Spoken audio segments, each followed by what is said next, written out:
So there's a lot of tips and tricks floating around about how to find the cheapest possible flights. But what's the real way to find them?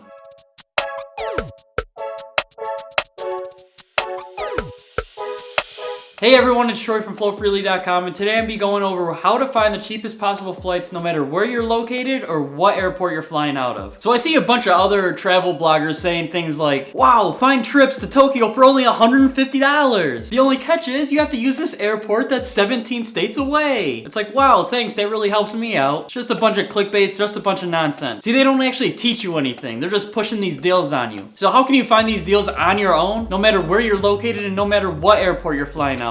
That's what we'll be going over today. Alright, so the first thing you should ask yourself is, when should you fly? Airline ticket prices go up and down, up and down. You know, they vary day to day, week to week, and month to month. So you gotta know when to buy. And so if you're pretty flexible and you don't need to go on a vacation during a certain month, I'd recommend looking at August to November. More specifically, late August to early November. This is when there's a big dip in traffic. Everyone's going back to school, so no vacations are being taken. And there's really no holidays either. Because once mid-November starts, that's when all the holidays start ramping up along with the airline prices. But in that little window where no one's really taking vacations, demand goes down, which means prices go down. So start there. If you do have a specific time period that you want to travel, no worries, we can still get you a good deal. According to cheapair.com, the best time to book flights is between 21 and 115 days in advance. This is what they like to call the prime buying time. And it's true. I mean, that's about when I book my flights as well. Usually about 30 to 60 days out. Alright, so now that you know when you want to fly, it's time to actually go through and make the purchase. In my experience, I've noticed that Tuesday nights are the cheapest times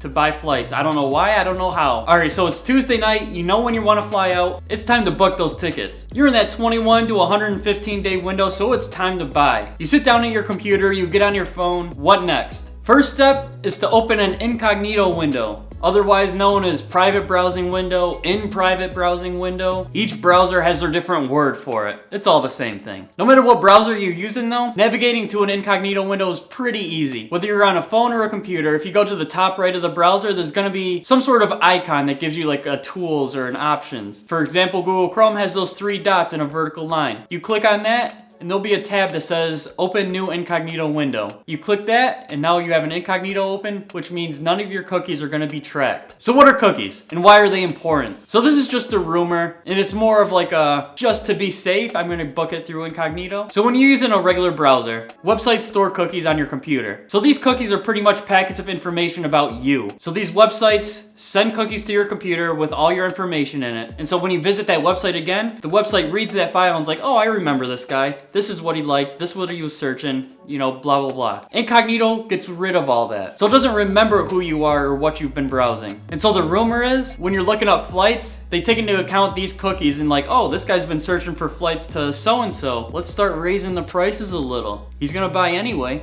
And there's no proof that that's how it works. I'd rather be safe than sorry and just use an incognito window just in case. All right, so you got your incognito window open. Next, you gotta go to Google Flights. So for this, just go to google.com and in the search bar type flights to and then whatever destination you're trying to go to. In this example, I'm gonna be using Belize. So I type in flights to Belize City and the first option is Google's flight service. You click on that link and it's gonna bring you to the page that lists all the prices out and all the flights. Here is when you do your initial research on what the cheapest days to fly are. So if you click your departure date, it's gonna bring up a calendar. Notice on some days the prices are in green while other days the prices are grayed out. The prices in green are gonna be your cheapest options. So going through, find what day is gonna be the cheapest option. If you're flexible, then this is great. But if you're looking for a specific date, then this might get a little tough. That's why I always recommend to be flexible. Don't call off work until you know exactly when you want to leave, until after you do this flight research. So let's say flying out on a Tuesday and returning the following Tuesday yields the cheapest prices. Take note of those dates. Now that you have those dates written down or memorized, hop on over to JetRadar and input that into their search engine. You can find a JetRadar search engine on my website flowfreely.com under the Plan a Trip tab. I am affiliated with JetRadar through travel payouts as a disclaimer, but I got affiliated with them because they do have the cheapest prices that I've seen. It's really simple. You just enter your dates, enter your destination, enter the airport you're leaving out of, and hit search. This is gonna scan every single listing of those flights across the entire internet, all the airline services, and it's going to deliver to you the cheapest possible flights that it can find. 9 times out of 10, this is going to be much cheaper than what Google has listed. This is going to be your bottom line cheapest possible option. Now, as a quick tip, out of your departing airport, put a couple other airports that are around you. For example, my main airport is San Antonio International. However, I know that Spirit Airlines has a hub up in Austin, which means I can get some cheaper flights to various destinations if I go to Austin instead of San Antonio. And in my opinion, driving that extra 30 minutes to Austin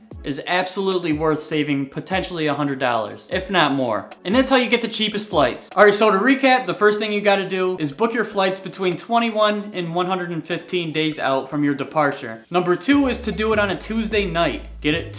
Tuesday? Get him out of here! Number 3 is to open an incognito window and do all your flight searching through there. Number 4 is to use Google Flights to find the cheapest possible days to fly out. And number 5 is to use Jet Radar to scan all the other services to deliver to you the best deal. 5 easy steps and you're practically a travel agent. So if this video helped you out, it would really help me out if you could go down and subscribe and hit the bell icon to get notifications whenever I upload. As well as leaving a like and sharing this video with friends so that they know how to get the cheapest flights. Thank you guys for watching and I hope to see you in the next one.